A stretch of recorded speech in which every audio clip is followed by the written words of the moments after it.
Hola, muy buenos días a todos y muchísimas gracias por conectaros en este nuevo webinar que traemos hoy desde Jovin. Nos hace especial ilusión porque para nosotros hablar de energía siempre es algo que nos atrae y hablar de energía con expertos que han hecho cosas grandes en el sector es algo que nos ilusiona y que nos emociona aún más. Hoy hemos querido compartir este espacio con un líder dentro de la transición energética en España que fue capaz de llevar su comercializadora alterna de cero a más de 180.000 clientes en un plazo muy breve de tiempo, que además supo apalancarse muy bien en la tecnología para reducir al máximo los costes operativos. Fernando, además, es un emprendedor nato. Desde que dejó su proyecto, Alterna, ha montado un nuevo proyecto súper normal con el que pretende aplicar aquellos principios de transparencia, simplicidad, calidad a otro sector como es el de la alimentación. Fernando, muchas gracias por estar con nosotros en el día de hoy. Muchísimas gracias por compartir un poquito tu experiencia y bienvenido. Espero que podamos disfrutar muchísimo y aprender de toda tu experiencia y de todo tu conocimiento, ¿vale? Creo Bueno, que, gracias. bueno, después de esta breve presentación, creo que lo mejor es que te presentes tú. ¿Quién es Fernando? ¿Por qué el sector energético? ¿Y qué te llevó a fundar Alterna? Bueno, o sea, bueno, mi nombre es Fernando, como bien has dicho. Yo soy de formación, soy ingeniero. Al acabar la carrera hice un máster especializado en la economía y regulación del sector eléctrico y ahí fue donde poco a poco se fue, o bueno, fue el germen de Alterna, ¿no? De la idea de montar Alterna. Entonces, al acabar, yo empecé a trabajar, no estaba contento, hablé con el primero de mis socios que tampoco estaba contento y nos lanzamos a la piscina. Y a los 2 meses se unió el tercero y así arrancó. Y nuestra idea era, tú lo has escrito muy bien, era muy centrados en el sector residencial, intentar dar un servicio de calidad y mucho más transparente eh, de lo que estaba generalizado o del servicio más opaco y confuso que reinaba en aquel entonces y que en muchos casos sigue reinando ahora. Claro, porque tú Y viviste una época, ¿no? En el que, bueno, el mercado energético dejó de ser un oligopolio, empezaron nuevas comercializadoras a prestar sus servicios, ¿no? Aparecían algunos modelos disruptivos y tú te sumaste dentro de esa ola de los nuevos players con algunas palancas, ¿no? ¿Cuál era la propuesta de valor de Alterna? ¿Qué os hacía realmente especiales? sí, nosotros nos habilitaron a principios de 2015, ¿no? Dimos de alta a nuestro primer cliente, creo que es en febrero, marzo de 2015, que es justo cuando empezaban, pues la más conocida entonces era La Luz, que llevaba ya como 4 años, ¿no? Y la verdad es que nosotros en lo que más nos centrábamos era en ser transparentes y el que el cliente entendiera qué movía o o sea, qué hacía que su factura de luz valiera lo que valiera, ¿no? Entonces hicimos mucho trabajo en tener una factura muy sencilla, con mucha menos información de lo que era una factura tradicional, pero que al cliente le permitía entender muy rápidamente, pues oye, cuánto eran con los importes fijos que iba a pagar todos los meses, cuánto eran los variables y de qué dependían y cuál era el margen que nosotros nos quedábamos por prestar el servicio, ¿no? Fuimos la primera o de las primeras comercializadoras en ofrecer el servicio de yo te vendo la energía por un lado y lo que hago es cobrarte un fee fijo todos los meses por el servicio que te presto como intermediario entre tú y el resto de empresas del sector. Y eso Una fue pregunta. lo que hicimos, lo que montamos, la verdad, o en lo que nos apalancamos. Está fenomenal. Por entonces, quizás la energía verde no era un atractivo ni una palanca de diferenciación, o quizás sí. ¿Cómo enfocasteis vosotros la propuesta em, hacia estos temas relacionados con la sostenibilidad? Em, Es un tema delicado, ¿vale? Porque los certificados de garantía de origen, aunque haya una ley que te permita decir que si tú compras certificados de garantía de origen, puedes decirle a tu cliente que está consumiendo energía verde, la realidad no es así. Tú no estás consumiendo energía verde. Tú lo único que aseguras con los certificados es que se va a consumir tanta energía verde, o sea, que se va a producir por lo menos tanta energía verde como la que has consumido, pero no te está diciendo ni cuándo ni de dónde. Entonces a nosotros nos parecía un poco engañoso ponernos ese pin cuando sabíamos que realmente en el momento en el que el cliente estaba consumiendo le estaba llegando energía de todo tipo. Y además los certificados de garantía de origen en ese momento se vendían a precio cero, es decir, porque hubiera más certificados no estabas teniendo ningún efecto en la cantidad de energía verde que se producía. eh, entonces nos parecía engañar. Y por eso nosotros nunca hemos dicho energía verde. Siempre hemos explicado lo del certificado de garantía de origen, que si tenía un precio distinto de cero suponía una ayuda adicional para todos los generadores de energía limpia y así lo vendíamos. Qué bueno. Entonces Fernando, siempre lo hemos explicado así y hemos sido muy críticos con las comercializadoras que no han hecho así porque se han aprovechado de una ley que no sé si está hecho para eso o no, pero que no es un poco engañosa. sí, creo que eso es un problema que persigue todavía a día de hoy a las commerce, porque al final es cierto, ¿no? Que toda la energía se mezcla en el sistema, en la red eléctrica. Entonces, bueno, tú consumes la energía que en cada momento tenga el mix energético. Otra cosa es que la comercializadora sea capaz de compensar o de comprar esas garantías de origen, o que tenga PPAs y compra toda esa energía Claro, yo con directamente al PPAs productor. lo puedo entender. Y un PPA yo sí que entiendo. Digo, oye, tú ahí estás yendo a un generador y le estás comprando la energía, que es la que están consumiendo tus clientes, y sabes que en la hora en la que tu cliente consume, el generador lo va a inyectar. Eso sí que es lo que más se puede aproximar o lo que de verdad puede ser energía verde, ¿no? Pero el certificado de garantía de origen no afecta en la cantidad de energía verde que se inyecta en el sistema en el momento en el que tu cliente está consumiendo. Es algo que se liquida a año vencido. No, desde luego no garantiza que tus clientes estén consumiendo energía verde y no te diferencia de las que no tienen certificados de garantía de origen, ¿no? Como Claro. nosotros lo veíamos, ¿eh? Hablábamos antes, Fernando, de un hecho para nosotros, bueno, de gran admiración, ¿no? Y es cómo se pasa de tener esos primeros contratos, que si quieres compartir, no sé cómo fueron, hasta, hasta alcanzar un volumen grande de clientes, ¿no? Ahí tú tienes que elegir estrategias, que son los denominados canales, ¿no? Hay que combinarlos muy bien. Tienes que hacer ese mix de estrategias de publicidad, de captación. ¿Cómo vivisteis vosotros esas pruebas en el mercado? ¿Cuánto tiempo os costó dar en esa tecla? Cuéntanos ahí, esos primeros inicios, ¿cómo hacíais las pruebas? Bueno, al principio, sí, empiezas con tu casa, la de tus padres, tíos, hermanos y todo lo más cercano. Y esos primeros 50, 60 clientes te dan mucho aprendizaje, sobre todo a nivel operativo. Nosotros, al principio, pues por ignorantes o lo que fuera, apostamos por un modelo de hacerlo todo nosotros, con lo cual, en un sector que era nuevo para nosotros, aprendíamos mucho de la operativa que hay detrás del servicio que le prestas a cada cliente, ¿no? Y una vez sientes que tienes eso más o menos atado y que puedes seguir creciendo, pues como estábamos muy centrados en los pequeños clientes, ¿no? Que es residencial y pequeña empresa, ¿vale?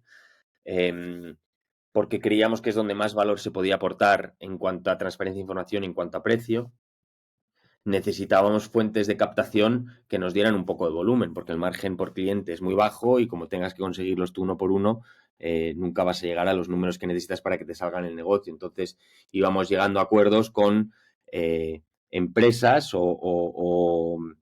sí, o perfiles que tuvieran ellos acceso comercial a otros clientes, ¿no? Instaladores eléctricos, administradores de fincas, llegamos a acuerdos con alguna gestoría y, y así poco a poco pues fuimos amasando una masa, fuimos creando una masa relativamente grande de clientes y luego lo que llegamos es a un acuerdo con The Phone House en el año 2016, eh, de manera que tú pudieras contratar el suministro con Alterna en cualquiera de sus más de 500 tiendas tenían en ese momento, Esto me ¿vale? Y parece eso, un hecho súper relevante en el que entraremos en una etapa un poco posterior del webinar.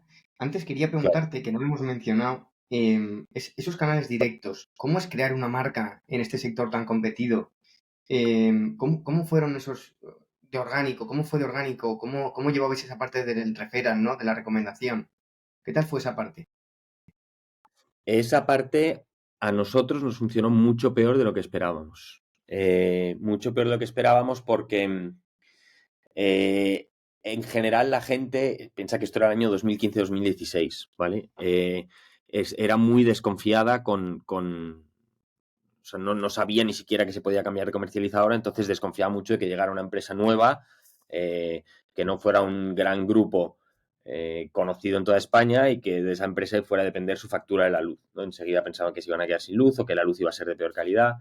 Entonces el boca a boca funcionó mal, vamos, teníamos muchas esperanzas puestas en ello y no nos ha funcionado, o sea, hasta al final, que ya cuando ya teníamos, pues yo qué sé, 120.000 clientes, no nos funcionaba mucho. Entonces tenía que ser una venta muy manual, muy de empujar tú, y por eso era muy importante tener acuerdos con otras empresas, otros perfiles que hicieran ese trabajo por ti, porque si no tú eras incapaz de cubrirlos todos, ¿no?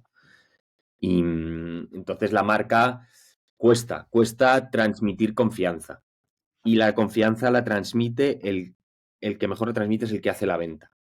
Con lo cual teníamos que llegar a acuerdos con empresas o perfiles que de verdad fueran a trasladar esa confianza al cliente y que el cliente dijera, bueno, pues yo me voy a fiar porque me lo está contando así y sé quién es y va a funcionar. Pero no es fácil. No fue Me, fácil. me encanta porque imagino que por entonces competiríais al 100%, ¿no? Nosotros somos, bueno, buenos amigos de Emilio Bravo, de Lucera, y él fue justo lo contrario. Él pudo crear una marca y le fue muy bien el canal orgánico y nunca llegó a entrar en los canales indirectos. Y vosotros justamente os hicisteis muy fuertes en esos canales indirectos, ¿no? Hicisteis muy bien todo el tema del retail, hicisteis muy bien todo ese tema de la prescripción y de abrir canales, y eso fue vuestra clave de éxito. Eso significa que dos modelos dentro de un mismo sector, en un mismo horizonte temporal, pueden funcionar de una manera u otra, dependiendo de algunas palancas, ¿no? Que seguro que será súper difícil de descubrir. Pero bueno, Sí, es una buena sí, analogía. sí, totalmente. Totalmente. Sí, sí.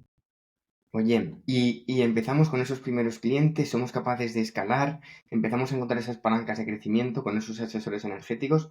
Y bueno, llega un momento en el que, oye, empezáis a gestionar un volumen tan grande de clientes que, que, que, que necesitáis tecnología, ¿no? Que necesitáis tecnología que os ayude a hacer muy eficientes las operaciones, a hacer o prestar un servicio diferencial, a trabajar con esos canales.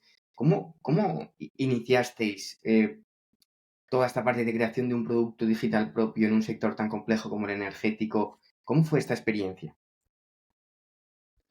Pues, hombre, para nosotros ha sido clave en el éxito de Alterna. La verdad es que, como te decía antes, nos salió un poco de carambola, porque cuando estábamos arrancando y pues estábamos viendo a ver cómo podíamos hacer para gestionar los clientes que tuviéramos cuando estuviéramos habilitados en red eléctrica, estuvimos reunidos con varias empresas de software y o nos pasaban un precio muy alto o no nos encajaba el servicio que nos ofrecían y entonces dijimos, venga, pues ¿por qué no empezamos haciéndolo nosotros? ¿No? Al principio de una manera muy manual y poco a poco vamos desarrollando una herramienta que vaya eliminando manualidades y eficientando nuestra gestión. Y así empezamos. Entonces uno de los 3 socios que montamos la empresa era el desarrollador y, y desde el día 1, o sea, desde el cliente número 1, hemos ido desarrollando una aplicación interna que nos permitía gestionar o hacer todas las tareas que tiene que hacer una comercializadora por detrás para prestar servicio a sus clientes. Entonces, todo lo que pudiera ser automatizado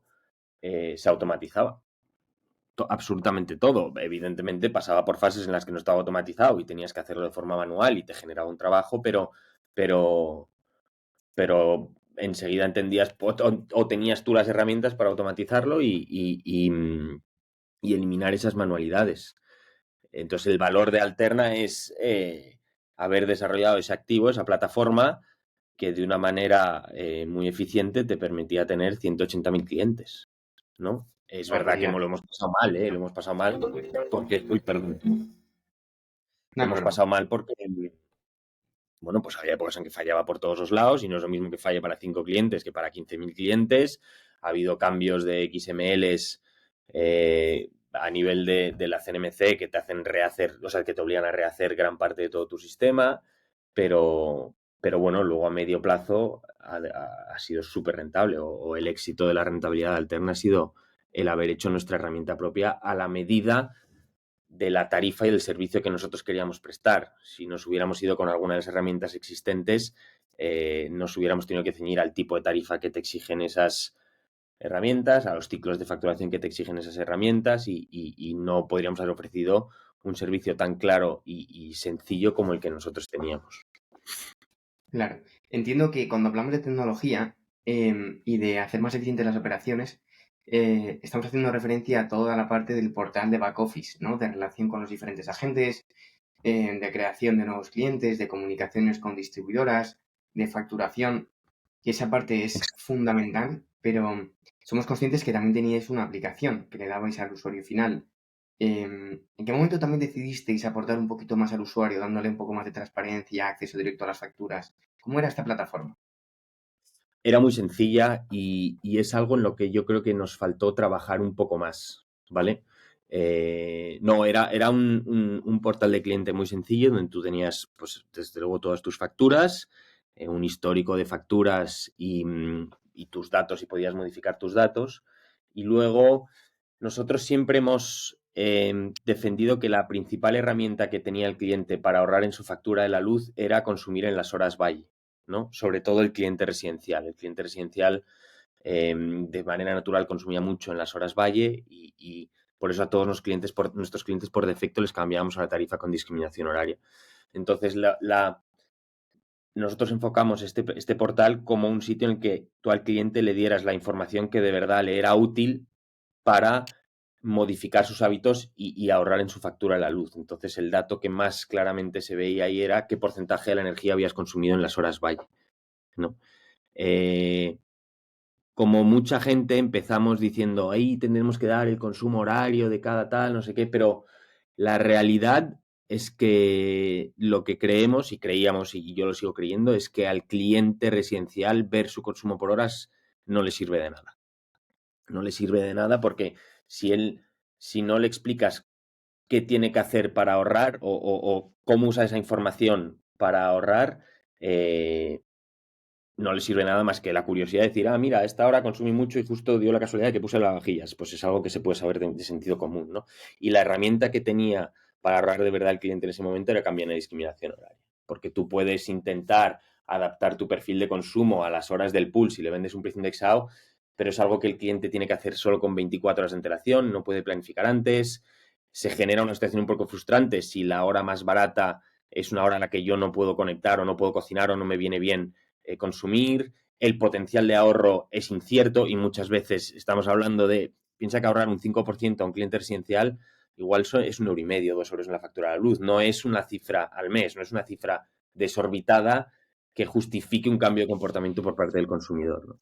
Entonces, por eso nuestra área cliente era muy limpia porque no le pusimos el foco necesario, no llegamos a poner todo el foco que queríamos para de verdad ofrecer solo la información que creíamos que era útil para el cliente. Entonces era muy sencilla y la que más dábamos era porcentaje de consumo en horas valle. Súper interesante este approach. Nosotros luchamos, ¿no? Desde Jovin bueno, luchamos, quiero decir, generamos o intentamos aportar valor en todo lo que tiene que ver con esa transparencia y acceso al dato. Entonces, nosotros, por ejemplo, sí que creemos y lo estamos viendo, aunque los tiempos han cambiado un poco después de la crisis energética, que hay dos cosas que el usuario valora mucho, o incluso tres, podría decir. Uno es tener acceso a los precios del mercado, ¿no? Porque como había momentos y hay tantas diferencias entre el precio más bajo y el más caro, pues sí que se notan ahorros. Lo Claro, segundo, de aquí los datos de consumo, sí que es bastante relevante a día de hoy porque con eso le puedes hacer una aproximación de lo que lleva consumido, gastado y bueno, al final es como una especie de previsión de tesorería. Ya nos estamos, bueno, familiarizando mucho con las aplicaciones de los bancos, etcétera. Entonces, bueno, sí que hay usuarios que valoran mucho esta parte. Y luego lo tercero, que aquí seguro que vosotros trabajasteis algo, tiene que ver con el engagement, ¿no? O sea, hay que buscar palancas, ¿no? De comunicación con el cliente que hagan que se quede con nosotros más tiempo, porque ahora mismo hay unas tasas de churn brutales dentro de las compañías energéticas. Y eso se consigue aportando un valor que quizás la comercializadora no esté prestando. Entonces nosotros ahí lo que hemos trabajado mucho es la parte de la gamificación. Cuéntanos, desde tu experiencia, ¿vale? Em, o en base a tu experiencia, ¿Qué tipo de cosas hablabais cuando estabais en un consejo de administración de nuevos servicios para el ciudadano, para el usuario? Por entonces se hablaba de flexibilidad de la demanda, de autoconsumo, de vehículo eléctrico, de aerotermia, o todo esto no era una realidad.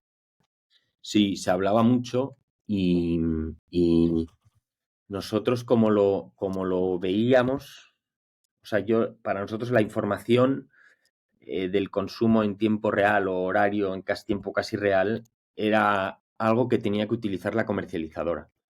O sea, el modelo por el que nosotros apostábamos es por el de que la comercializadora es quien utilice esa información y haga el trabajo por ti de conectar tus electrodomésticos en las horas en las que de verdad vas a ahorrar dinero, ¿no? Porque la visión que nosotros también teníamos era la de que la mejor comercializadora para el cliente era aquella, o sea, si el cliente o sea, podía olvidarse de la comercializadora y simplemente saber que le estaban cobrando bien lo que le tenían que cobrar y cuando se lo tenían que cobrar, ese es el cliente que menos se daba de baja. Entonces, eso lo conseguíamos con una factura muy sencilla, muy clara, cobrando la energía todos los días el mismo mes, siempre por consumo de meses naturales. Entonces, cuando tú conseguías para un cliente entrar en esa dinámica súper ordenada, súper transparente y súper clara, el churn era bajísimo. Los problemas los empezabas a tener, por supuesto, cuando la cagabas, que es inevitable, cuando el cliente tenía que llamarte y no le conseguías solucionar el problema porque no dependía de ti o porque dependía de ti pero no eres capaz de solucionar el problema. O sea, cuanto más contacto tuvieras con el cliente, generalmente era por motivos no buenos y entonces se te dificultaba el churn. Toda la gamificación, desde luego, tiene mucho sentido. A nosotros lo que nos parecía era muy complicado dar con un producto que de verdad le resultara interesante al cliente o lo suficientemente interesante como para interactuar con su comercializadora en ese sentido. Al final el servicio de la comercializadora es un servicio relativamente aburrido, no es como Netflix o yo qué sé, lo del gimnasio, alguna aplicación del gimnasio, de hacer ejercicio en casa o Sí, de dietas, es algo muy aburrido y nos costaba encontrar, y probamos cosas, algún producto que de verdad le fuera interesante al cliente y lo usara continuadamente en el tiempo y no el primer día por qué curiosidad y luego dejarlo. Entonces, toda esa información es muy útil, pero nuestro enfoque era lo tiene que usar la comercializadora. Y con eso ofrecerle un producto al cliente, lo dicho, yo te ofrezco un producto para que te olvides y sepas que esto funciona de esta manera y que yo me estoy ocupando de todo para que tú pagues lo que tienes que pagar y que cuando quieras algo, sepas dónde está y cómo encontrarlo. Este es totalmente. nuestro enfoque. Hay muchos enfoques, hay mucha gente que ha tenido un enfoque muy distinto y que le ha ido súper bien, ¿eh? O sea, y seguramente en muchas cosas nos hemos equivocado y tendríamos que haber sido menos radicales, pero si yo te cuento lo que nosotros razonamos e Claro. hicimos en su día, en su día. Mira, nos pregunta una cosa un usuario que está en el webinar, muchas gracias por la pregunta, que es, oye, ¿cómo eras capaz de facturar por días naturales con el desorden y el caos a la hora de arrojar los datos de las distribuidoras? ¿Cómo fue ese modelo o esa modelización de los datos para poder facturar y dar estas facturas mensualizadas por días naturales? Un, un caos. Pero como lo hicimos desde el día. Nosotros vivimos justo la transición del contador tradicional al contador inteligente y el momento en el que las distribuidoras estaban obligadas a publicar los ficheros de consumos horarios, ¿no? Entonces, desde el día uno en que eso estuvo disponible, nosotros empezamos a utilizarlos para facturar a nuestros clientes, con lo cual, eh, pues hemos podido practicar desde muy temprano, ¿no? Pero hemos sufrido mucho porque no todas las distribuidoras lo hacen igual, porque no todas las distribuidoras lo publican a la vez, porque había muchas veces, sobre todo al principio, en que no tenías el dato disponible. Entonces, al final lo que hicimos fue definir una serie de reglas para cómo tenías que facturar al cliente cuando no tenías su consumo horario, ¿no? Porque una cosa que nosotros aplicamos desde el día uno, que no digo que esté bien ni que esté mal, ¿no? Pero era algo que teníamos muy claro, es no vamos a estimar. O sea, la comercializadora nunca va a estimar el consumo del cliente porque luego te lleva a una refacturación es un proceso de facturación complejo y es un proceso de contacto con el cliente complejo. Entonces siempre facturábamos la medida que nos daba la distribuidora, entonces cuando no teníamos disponible el consumo horario, o cuando había huecos en el consumo horario, teníamos que esperar a que estuviera el consumo perfilado o el consumo del periodo y nosotros lo perfilábamos o rellenábamos los huecos o facturábamos al cliente. Pero poco a poco, o sea, vivimos la fase en la que al principio, me voy a inventar el dato, el 40 por el 30% de los clientes tenían el consumo horario, hasta que al final ya prácticamente el 100% de la cartera se facturaba con consumo horario el día 3 de cada mes. Nosotros emitíamos las facturas del consumo del mes anterior. Y eso era algo que a nosotros nos ha dado mucho valor, porque uno de los caos de la factura de la luz es que la fecha, no por culpa de nadie, ¿no? Sino porque el contador se leía yendo una persona en el contador, entonces es muy difícil coordinar para que todos se lean el mismo día y se acaben el mismo día, ¿no? Pero el tener facturas por meses naturales nos daba un orden al cliente que no tenía en el resto de comercializadoras y que valoraban mucho. Súper, súper disruptivo. Entiendo también todo el trabajo que conllevaría. O sea que, bueno, enhorabuena por haber querido ofrecer este servicio desde los inicios, aun con el reto tecnológico que suponía. Estábamos hablando de la comercializadora y de los servicios que se pensaban entonces que fueran disruptivos. Hemos vivido algunos vaivenes en el mercado. Lo que sí está claro es que parece a día de hoy que ya toda esa energía renovable que se esperaba que entrase está entrando. Es verdad que empiezan los vehículos eléctricos, es verdad que hemos vivido un boom del autoconsumo y aquí tienen que empezar a llegar los nuevos modelos de comercializadora, ¿no? ¿Cómo ves tú la comercializadora del futuro? ¿Es una barra libre de energía? ¿Es un servicio con otros servicios complementarios?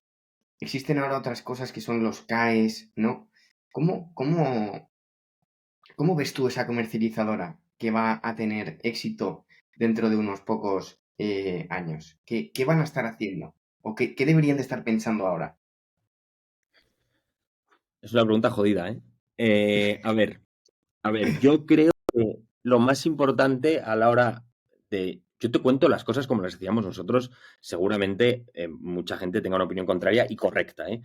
Nosotros, a la hora de enfocar el producto, siempre partíamos de intentar sintetizar o simplificar al máximo el rol de una comercializadora. Y el rol de una comercializadora es el de intermediario.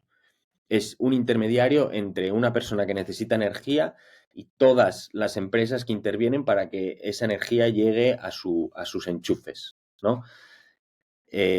Entonces, lo primero que tienes que hacer es cubrir todas las cosas esenciales para eso, que es leer su consumo y facturárselo, ¿vale? Y eso creo que nunca, siempre tiene que ser el núcleo central de lo que hace una comercializadora, porque es el núcleo central de su trabajo, ¿vale? Eh, una vez tienes eso muy, muy claro, pues tienes que empezar a ver o debes empezar a mirar cómo puedo mejorar yo la vida del cliente ofreciéndole cosas más allá de este servicio muy sencillo de lectura y facturación de tu energía. Entonces yo como lo veo ahora es que claramente la comercializadora tiene que ser un motor de desarrollo del autoconsumo. Yo te hablo siempre a nivel pequeño consumidor, que es de lo que yo de verdad sé, ¿vale? Yo de clientes más grandes obviamente tengo un conocimiento, pero mucho más básico. Entonces, a nivel residencial, como los costes de inversión son más altos o un cliente no hace una P&L como hace una empresa, ni entiende, o sea, ni hace una planificación de un ROI y demás, sino que vive más el día a día o de una forma un poco más emocional, su gasto, la comercializadora es la que tiene que ofrecer modelos que permitan explotar las cubiertas de las casas para poner paneles solares. ¿Cuál es el modelo concreto? No te lo sabría decir y desde luego como no estoy ya metido en el sector no tengo tanto feeling acerca de qué dice la gente o qué opina la gente, ¿no? Pero yo creo que la comercializadora tiene que encontrar un modelo para utilizar esas cubiertas para producir energía y vendérsela a sus clientes. Porque eso sí que es energía limpia y porque ahí hay un activo, que son las cubiertas, que se tiene que aprovechar y que hay una ley que nos permite aprovechar. Entonces yo creo que hay que estrujarse el coco en ese sentido. Esos modelos de generación distribuida son súper interesantes porque te dan o te dotan de una cierta independencia del mercado energético y te aseguran precios bajos, ¿no? Sí. Pero luego tenemos un problema a nivel, yo creo, estructural, y es que si todos producimos nuestra energía, entonces los productores que han invertido para vendernos la energía tendrán un problema. Y eso hace que el precio de la energía baje, como está bajando, y hace que, bueno, primero ellos no puedan conseguir la rentabilidad y dos, que nuestra inversión en fotovoltaica eh, resulte en que no sea rentable, porque al final ese kilovatio que nosotros estamos produciendo casi es más caro que el que estaría comprando. ¿Cómo? Esto es una situación coyuntural que estamos viviendo a día de hoy, ¿no? Que tendrá una cierta evolución, ¿no? Y que no está a salvo, pero sí que es verdad que aquí existen algunos retos, ¿no? ¿Qué nos puedes decir tú de este tipo de cosas? A ver, es muy difícil, ¿vale? Aquí el reto lo tienen los reguladores eh, sí, lo tienen sobre todo los reguladores. Un problema con el precio del pool, porque el problema es que cada vez hay más tecnologías que son de CAPEX y no de OPEX, pero todos funcionamos con el precio del pool, ¿no? Entonces el mecanismo del precio del pool, que es un mecanismo muy bueno y que ha funcionado muy bien Marginal. estos años, conforme se va cambiando o se va evolucionando a tecnologías que no tienen OPEX o que tienen un OPEX muy pequeño comparado al CAPEX, pierde sentido o deja de ser una señal real del coste que tiene producir esa energía.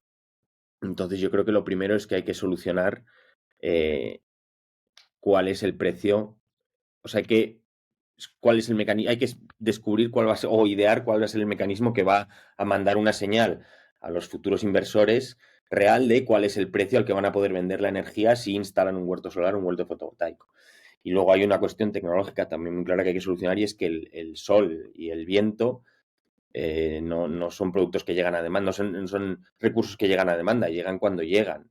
Pero tú quieres consumir cuando te apetece consumir. Entonces, hay también toda una serie de tecnologías que va a haber que utilizar para cubrir esos picos. Eh, pero no tengo ni idea ni de. O sea, y bueno, esto lo tiene que hacer alguien que es, desde luego, mucho más inteligente que yo y mucho más formado que yo en diseño de mercados eléctricos, ¿no? Pero creo que Claro. la clave es diseñar un mercado eléctrico que mande la señal de precio adecuada a los inversores que se estén planteando invertir. Y el inversor que se esté planteando invertir será el que quiera hacer un huerto de no sé cuántos megavatios y el que quiera montar un modelo de comercialización para explotar las cubiertas de las casas, ¿no? Creo que has mencionado las palancas claves. Voy a detenerme en una parte, ¿vale? Quizás porque es algo que nos pilla cerca, ¿no? Y que nos interesa mucho. Y es que hemos hablado por un lado del mercado y de su regulación y legislación, y por otro lado de la intermitencia de la generación, ¿no? Y del que al final es impredecible. Y ahí se genera ese concepto que no es nuevo, que lleva años en algunos otros continentes como Australia, el concepto de la flexibilidad de la demanda, ¿no? Que al final lo que busca es poner de acuerdo a oferta y demanda, teniendo en cuenta que, oye, la oferta pues puede ser ahora, puede no ser, pero bueno, pretende conseguir ese tipo de acuerdos. ¿Tú ves que en países como España estos modelos pueden tener sentido? Teniendo en cuenta, pues, no somos una isla porque estamos interconectados, pero casi porque estamos muy limitados. ¿Cómo ves esto, Fernando? A ver, como todo, aquí hay que pensar a qué consumidor se lo vas a pedir, ¿vale? En el sector residencial, ¿vale? Como yo lo veo, la energía tiene que estar a disposición del cliente, ¿vale? Y no al revés, no el cliente sujeto a las exigencias de la energía. Entonces tú no puedes, o me parece complicado, eh, que tú bueno, pues le digas a alguien, oye, no enciendas el horno hasta ahora, enciéndelo hasta otra, o la vajilla hasta ahora o esta otra, porque te vas a ahorrar no sé cuánto, o porque en ese momento no hay la energía que tú quieras. Yo creo que la labor del sector eléctrico y de las comercializadoras es que haya la energía verde cuando el cliente la quiere consumir, ¿no? Dicho esto, sí que creo que un modelo que puede funcionar es en el que la comercializadora agrupe a todos sus clientes y si interviene en cuando conecta su lavadora o su lavavajillas porque lo hacen para aprovechar el precio más bajo del pool, puedan, en cierto modo, prestar un servicio de gestión flexible de la demanda, ¿no? No me parece fácil. Me parece más sencillo con consumidores más grandes que tienen una cuenta de resultados muy clara y a los que quizá no les suponga, o sea, que estén más movidos por el ahorro que les puede suponer el encender su fábrica, me lo estoy inventando, a una hora que a otra. Pero, a ver, como ves, soy bastante escéptico de todas estas cosas que implican una labor demasiado grande para el cliente, porque pienso que la recompensa que eres capaz de trasladarle no es lo suficientemente grande como para justificar el cambio de comportamiento. Porque al final la Claro. factura de la luz, dejando de lado estos 2 años que hemos vivido, que evidentemente no podemos organizarnos en base a estos 2 años porque son hechos totalmente esporádicos, la factura de luz no es un importe en euros muy, muy elevado. Entonces, el margen de juego en euros totales que tienes en una casa, pues igual son 40 euros al mes. Y nunca vas a poder pasar de 40 a 10, es muy complicado, ¿no? Con este tipo de juegos. Estoy totalmente de acuerdo con lo que comentas. Y según estabas hablando de los precios que son muy baratos, me viene a la cabeza, y voy a comentarlo, ¿no? Para arrojar algo de luz también a los espectadores o a los oyentes, que es, oye, en algunos países europeos, como en Alemania, se están empezando a instalar baterías incluso en las casas, para aprovechar esa diferencia de precios entre las horas más baratas y más caras, ¿no? Y eso se está convirtiendo casi en un modelo de negocio per se, para el particular, que está consiguiendo con eso reducir sus facturas, pero luego también tiene un potencial grande para poner a disposición de la red esa energía almacenada. Fernando, ¿tú conoces algo de estos modelos o podrías contarnos algo sobre esto? Yo no conozco en detalle, bueno, o casos concretos que lo estén haciendo. Sí que soy no sé si llamarlo defensor es exagerado, pero estoy muy convencido de que la batería tiene que jugar un papel muy importante en cómo se desarrolla el, el- el- la generación o el mix de generación en los años que vienen. La batería encaja muy bien con lo que decíamos antes de la espontaneidad o la imprevisibilidad del sol y del viento. Y es una solución para esos momentos en los que hay más viento y sol del que se puede consumir, ¿no? Entonces yo creo que claramente hay que ir en esa dirección. Es verdad que la tecnología todavía en baterías de gran capacidad no ha llegado a donde tiene que llegar, pero yo creo que llegará y creo que tiene todo el sentido del mundo, ¿no? De hecho, eh, hay centrales hidráulicas que ya funcionan como baterías, ¿no? Que suben el agua a un punto más alto en las horas baratas y que luego la bajan en las horas más caras. Y eso es una batería, ¿no? O sea, esto funciona y tiene todo el sentido económico del mundo. Y la señal de precio es muy clara, pero necesitas una buena señal de precio, ¿no? Totalmente. Una buena señal de precios y un abaratamiento de esta tecnología, ¿no? Que Y todavía está, estamos en unos costes un poco elevados como para sacarle y amortizar. claro. Oye, súper interesante este punto. Hemos estado hablando un poco de la comercializadora del futuro, ¿no? Y cuáles son esas palancas que deben tocar para conseguir tener éxito. El tema está en que hay una palanca, ¿no? Que es la del precio, que los pequeños comercializadores apenas pueden tocar porque al final basan su propuesta en el precio del mix. Y estamos viendo también que las grandes compañías están haciendo unos esfuerzos brutales en captación y están poniendo muchísimos recursos encima de la mesa y en el tablero. Entonces eso hace que para las pequeñas conseguir una cartera propia pues esté siendo muy difícil, darse a conocer y ser rentables pues está siendo cada vez más difícil y esto un poco hace que se vuelva al antiguo oligopolio. Y además tenemos que tener en cuenta que muchas comercializadoras que eran independientes y que habían hecho cosas genial como Alterna han vuelto a ser parte de grupos más grandes, ¿no? Y hemos visto que en ese segmento de entre 30 a 50.000 clientes hasta 250.000, pues la mayor parte han perdido esa imparcialidad y ahora forman parte del equipo de las incumbentes. ¿Cómo puedes en estos momentos enfrentarte a este mercado tan competitivo? A ver, este problema pasa en cualquier sector, ¿no? O sea, siempre que tú montas un negocio, o sea, serán muy pocas excepciones en las que no haya una empresa muy grande con muchos más recursos que tú, que vaya a poder, o sea, que tenga más, sí, que tenga más recursos que tú para vender y para conseguir clientes, ¿no? Yo no creo que la energía sea un sector especialmente damnificado en este sentido. Lo que pasa es que sí, si lo que ocurre es que después de estos 10, 12 años de intento de diversificación del sector, se acaba volviendo a las 5 grandes y la gente o los consumidores están de acuerdo con ellos, lo que nos está diciendo es que el valor que aportaban las comercializadoras pequeñas no era tan grande como el que nos creíamos que estábamos aportando, ¿no? Es decir, si al cliente de, yo qué sé, pues Gana Energía, que ahora es de Repsol, ¿no? Si el cliente de Gana Energía, cuando pasa a ser Repsol, poco a poco acaba teniendo una tarifa, una factura y un servicio exactamente igual al del resto de clientes de Repsol y no se cambia o no busca irse a otra, realmente no estaba percibiendo tanto valor en Gana Energía o en Gana, he cogido Gana Energía como ejemplo, pero podría ser Alterna, podría ser Lucera, podría ser cualquiera, ¿vale? O Podo. No estaba percibiendo el valor que que creíamos las comercializadoras que le estábamos prestando al cliente, ¿no? Entonces no es una cuestión de que, porque la comercialización no es un monopolio natural, no es como la distribución o el transporte, ¿no? Es un negocio liberalizado, igual que el de las telecomunicaciones, y ahí no hay unas tendencias de mercado que siempre van a llevar a una concentración en pocas comercializadoras, ¿no?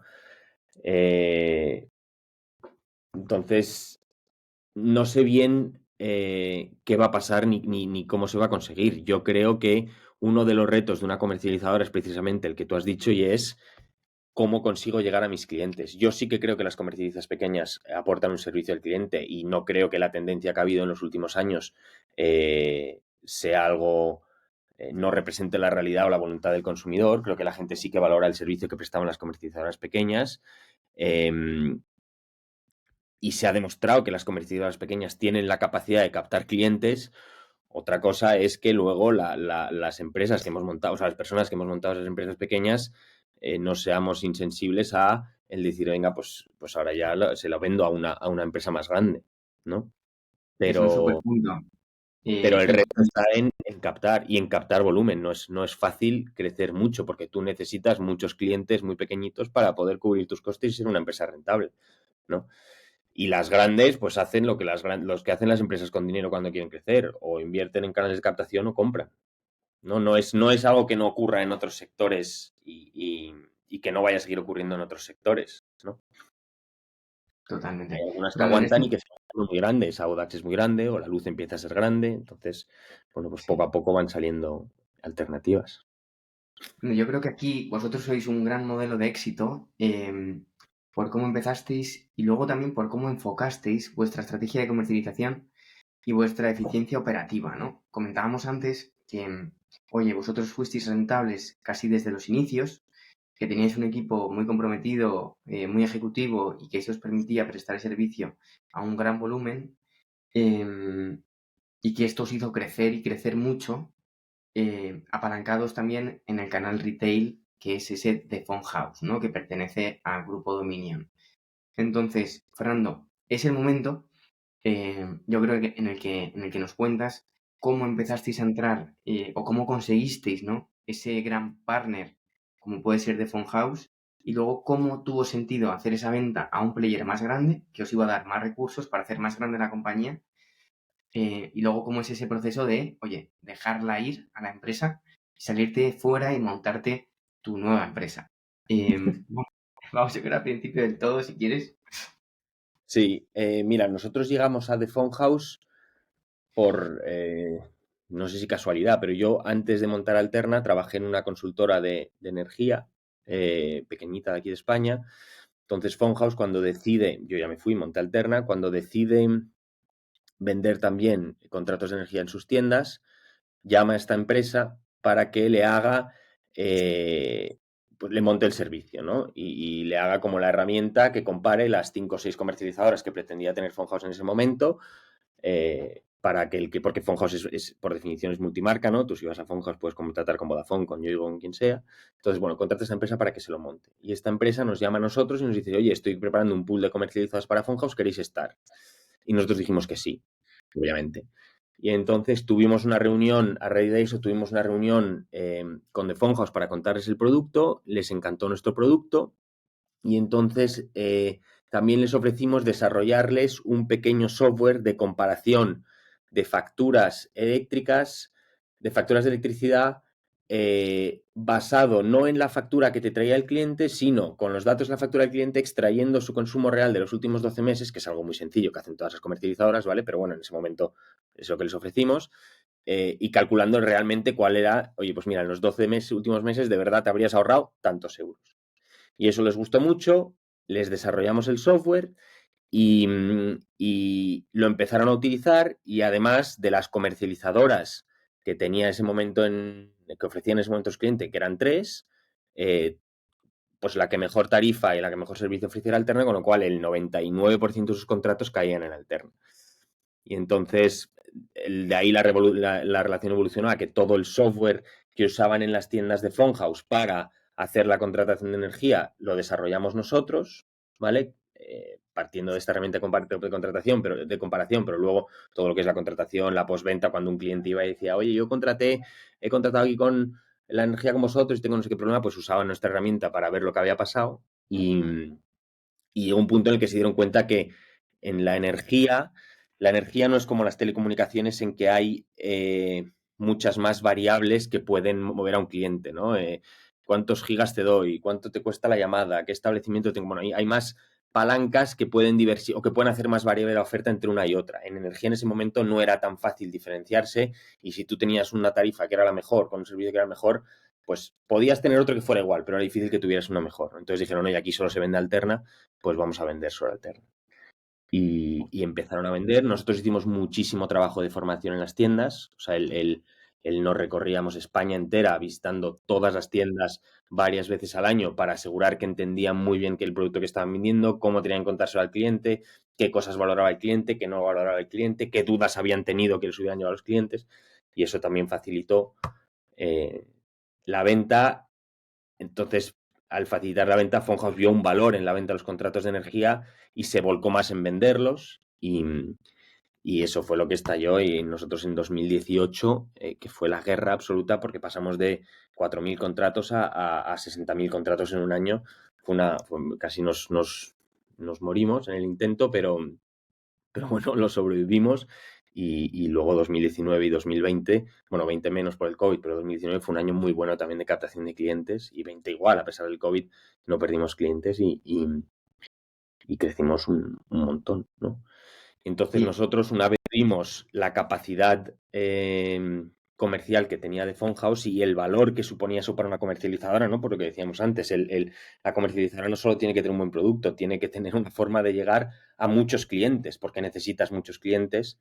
Pues claro, para nosotros Phonhouse tenía mucho valor en ese sentido.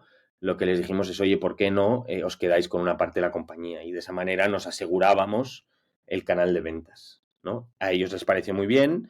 Claro, para ellos también tenía sentido, porque en lugar de cobrar la comisión de venta, cobraban la comisión de venta y también tenían una parte de lo que ganaba la empresa con lo que se quedaba después, con lo que se quedaba Alterna. Y eso hicimos. Entonces nos asociamos con ellos a finales de 2017, principios del 18. Y eso fue un poco la historia. Y luego lo que se hizo es que la cartera de clientes se vendió en 2022, se vendió a 22. Sí, 22 sí, se vendió a Repsol. creo que ahí hubo mucho sufrimiento de por medio. Pero bueno, eso ya lo dejamos para otra ocasión. Pero sí que me gustaría entrar en un tema. Habrá A ver, muchos... espérame un segundo que enchufo el cargador, que no he sin enchufado. problema.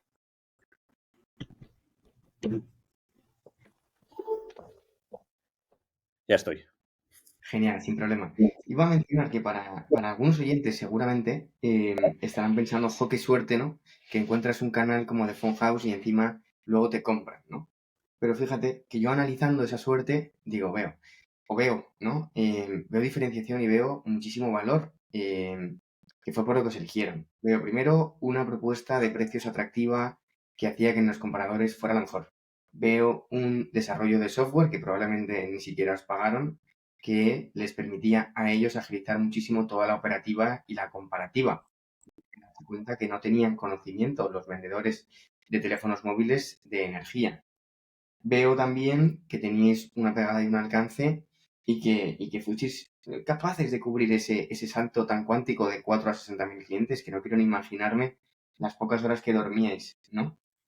Sí, Y luego yo creo que... ¿Sí? no, no, ¿Dormíais poco, verdad? fue mucho estrés. Fue mucho estrés, sí, sí. Pero bueno, salió. Claro. Y luego tuvisteis la iniciativa, ¿no? De ofrecerles formar parte de la compañía, que eso también es un factor súper interesante. Entonces, al final, hemos hablado de unas palancas, ¿no? Que fuisteis capaces de tocar, que yo creo que debemos de invitar nosotros, por nuestra parte, a los oyentes a que reflexionen, oye, de qué canales están cerca y qué palancas podrían tocar para, bueno, pues como digo yo, dar en la tecla y que llegue ese crecimiento exponencial. Aunque es bueno que te pille ya con una cartera de 4.000 clientes como la que podía tener Fernando y su equipo, porque esto te asegura que luego las operaciones las vas a hacer con éxito. Entonces, pasito a pasito, entiendo, ¿verdad? Sí, hombre, vas pasito a pasito y luego tú pruebas tocar teclas hasta que te funciona una, ¿no? Si no nos hubiera funcionado Fonjas, hubiéramos probado otras hasta que nos hubieran funcionado una, dos o tres. Es verdad que la tecla que nos funciona a nosotros nos paralizó en cuanto a conseguir otras teclas durante 1 año y medio, 2 años. Es que no teníamos capacidad de volcarnos en buscar otros canales de venta porque no dábamos de sí prácticamente copando con el crecimiento que estábamos teniendo, ¿no? Claro. Pero bueno, pues se nos presentó una oportunidad buena, fuimos capaces de adaptarnos a lo que ellos querían y apostar por el desarrollo de esa herramienta que efectivamente no nos pagaron y por eso también tuvimos muy claro que queríamos que entraran en el capital porque nos aseguraba esos clientes, ¿no? Oye, Pero Fernando, ¿y qué tal ya es te sabes, pasar? yo llamaba a muchísimas puertas con empresas muy grandes y ha salido fatal, ¿no? Entonces te pueden salir Sí, yo unas. creo que está en el ADN emprendedor, la de llamar a muchas puertas. Tengo una Sí, pregunta sí. para ti.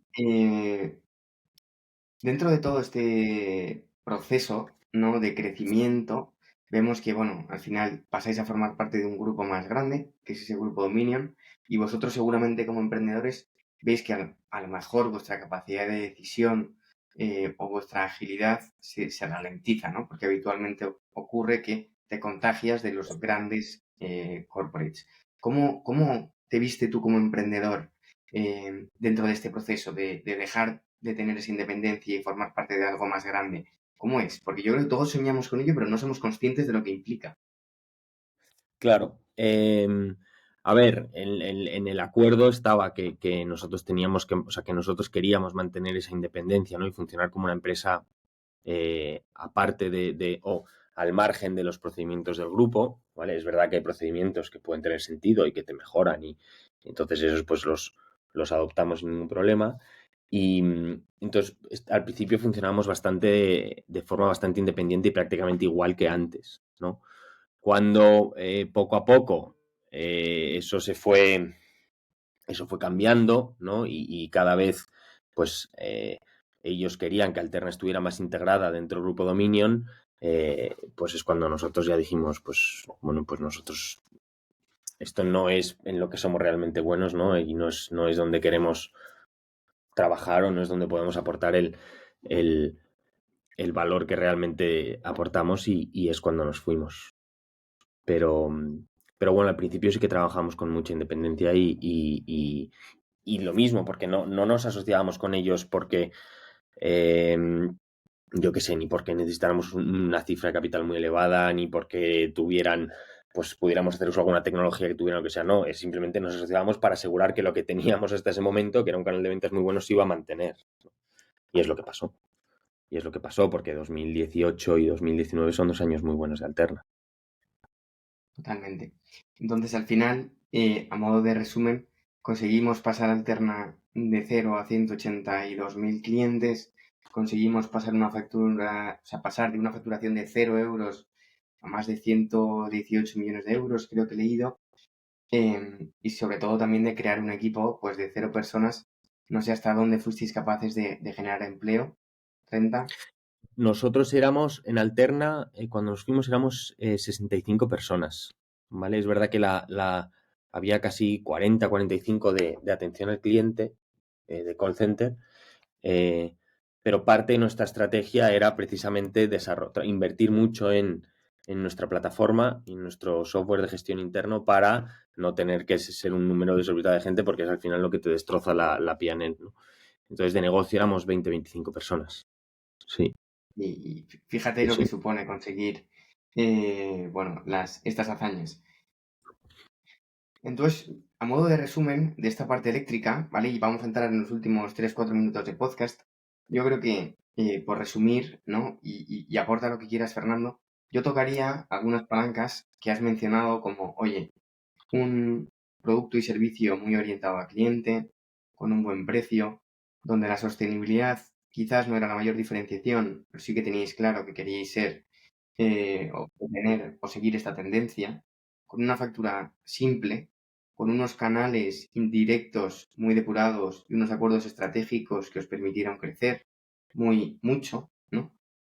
Con una entrada de socios capitalistas industriales con experiencia en el sector que os ayudasen a darle estabilidad al negocio y tener una cartera, ¿no? financiera que os permitiese abordar todo ese crecimiento. Y luego software, mucho software que os permitiera agilitar al máximo esas operaciones, ¿no? Esos procesos de venta, ese reparto de comisiones y pagos a los agentes colaboradores. ¿Qué más me puedo estar dejando? No, tú lo has resumido muy bien. O sea, la clave del éxito en ese momento era muchos clientes y poco coste para que esos clientes fueran rentables.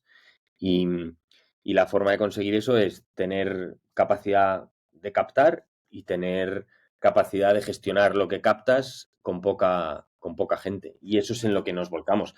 Evidentemente, el día uno que nos sentamos no dijimos este es el camino a seguir, ¿no? Pero poco a poco te vas dando cuenta de qué es lo que funciona y mirando hacia atrás dices, claro, es que lo que tiene sentido es esto y no lo otro y ya entiendes por qué te ha funcionado lo que te ha funcionado, ¿no? Pero yo creo que el resumen del éxito de Alterna es en esencia es muchos clientes y la capacidad de gestionar. Nosotros lo gestionábamos con 25 personas. Hay comercializadoras que tenían menos clientes que nosotros y muchos más empleados en total, ¿no? Entonces ahí es verdad que el foco que pusimos desde el principio, que además, como te decía antes, empezó un poco de carambola, eh, resultó ser muy rentable para nosotros. Y luego del equipo de negocio, el grueso eran desarrolladores. O sea, eso también tiene un coste, evidentemente, ¿no? Pero los números te salen. Me he dejado para el final, a propósito, Fernando, un tema que has mencionado al principio, cuando todavía no estábamos en entrevista, que es la parte del equipo cofundador, ¿no? Te he querido preguntar si esta andanza la llevaste a cabo solo y tú alegremente has respondido que erais tres, que estabais súper comprometidos, súper involucrados, ¿no? Aprovechamos también para saludarles y darles las gracias y la enhorabuena por el proyectazo que fuisteis capaces de formar y que luego incluso te has llevado para montar este nuevo emprendimiento. Em, ¿Qué tal, bueno, la relación con los socios? Y cuéntanos qué es este nuevo emprendimiento, qué es súper normal y por qué va a revolucionar la forma en la que consumimos los alimentos en nuestros hogares. Sí, bueno, Enrique y Antonio en Supernormal no están, ¿eh? Ellos estaban en Alterna. No, sí, la verdad es que, o sea, el proyecto lo hemos impulsado los tres y los tres por igual desde el día uno. Lo que hicimos fue repartirnos bastante desde el principio las áreas de responsabilidad de cada uno. Uno era ventas, otro operaciones y otro tecnología. Pero todo lo que es las decisiones sobre la dirección que tenía que tomar el negocio en general, siempre las hemos tomado los tres por igual y la verdad es que no lo he dicho antes, pero es así. Gran parte del éxito de Alterna está en que la química entre los tres ha sido excelente siempre. Y ha funcionado, es una relación que ha funcionado de maravilla y que ha permitido o sea, sin ella habría sido muy complicado que esto llegara a donde llegó, ¿no? Entonces fue fundamental. Luego es verdad que al acabar Alterna, pues los caminos se han separado porque las situaciones personales de cada uno son diferentes y las ambiciones y los gustos de cada uno cambian. Y entonces yo ahora lo que he hecho es montar esto súper normal, que lo que queremos es pues un poco lo que el nombre indica, ¿no? Vender, lo que hacemos es cultivar y vender alimentos que son producidos de una manera muy sostenible, muy consciente con la fertilidad del suelo y con cómo se cultiva lo que estás cultivando y que además cuando los comas sepan a lo que tienen que saber, ¿no? Es algo que ha degenerado muchísimo en los últimos años y la mayoría de las cosas que tú compras en las grandes superficies no saben a nada. Lo triste es que nos hemos acostumbrado a eso y de ahí el súper normal, ¿no? O sea, nosotros entendemos que algo que sea bueno y sostenible es lo normal, debería ser lo normal, pero no lo es. Por eso lo llamamos súper normal. Y, y nada, y con eso estamos ahora, a tope. Fernando, y brevemente, porque esto da para un capítulo entero, has estado comentando antes brevemente palancas que estáis tocando para crecer y para llevar estos alimentos a la mesa. Has mencionado espacios físicos con un montón de próximas aperturas, has mencionado tener vuestra propia cocina o dark kitchen desde la cual cocináis y preparáis platos. ¿Cómo tienes esta capacidad de emprendimiento tan brutal? Y eres capaz de generar tanto valor, porque no cualquier persona sería capaz de ver esto. Bueno, el valor todavía está por demostrar que lo generemos, ¿no? A mí es lo que me gusta hacer. Es lo que es donde de verdad me divierto y es donde de verdad aporto.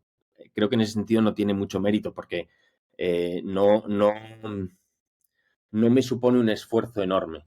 Y he aprendido muchísimo de la etapa en alterna, sobre todo de la gestión emocional de montar un negocio y de cómo, sí, como efectivamente es algo que te implica a nivel emocional y cómo tienes que tener la tranquilidad de diferenciar lo que es la emoción y lo que es la realidad que hay detrás del negocio, ¿no? Pero a mí esto es lo que me divierte hacer, es montar proyectos y con productos que me gusten, ¿no? Y este producto me encanta. Entonces, por eso lo disfrutas y enseguida ves, venga, pues vamos a abrir una cocina, vamos a hacer esto, probamos y es en lo que estamos. Pero todavía nos falta mucho camino por recorrer y demostrar que efectivamente lo que creemos, el valor que creemos que estamos aportando, pues que la gente lo perciba así y nos compre la idea, ¿no? Que vamos por buen camino, pero nos falta muchísimo por hacer, evidentemente. Bueno, auguramos muchísimos éxitos en esta nueva aventura. Fernando, muchísimas gracias por haber compartido con nosotros durante esta horita tanto conocimiento, tantos aprendizajes, tanta experiencia, ¿no? Y nuestra más sincera enhorabuena por ese afán de emprendimiento, por ese afán de crear empleo y valor para la sociedad desde proyectos que al final son muy cercanos a todos, ¿no? La alimentación, la energía, ¿no? Al final eso tiene impacto directo en las vidas de las personas y tú intentas hacerlo, pues eso, lo extraordinario, súper normal. Con lo cual, em, enhorabuena por ese pedazo de trayectoria y muchísimas gracias por haber formado parte de este podcast. Nada, muchas gracias a ti, Mario, y lo que necesitéis ya sabéis dónde estoy. Muy bien, Fernando, muchas gracias y gracias a todos los asistentes. Nos vemos en el próximo webinar. Hasta luego.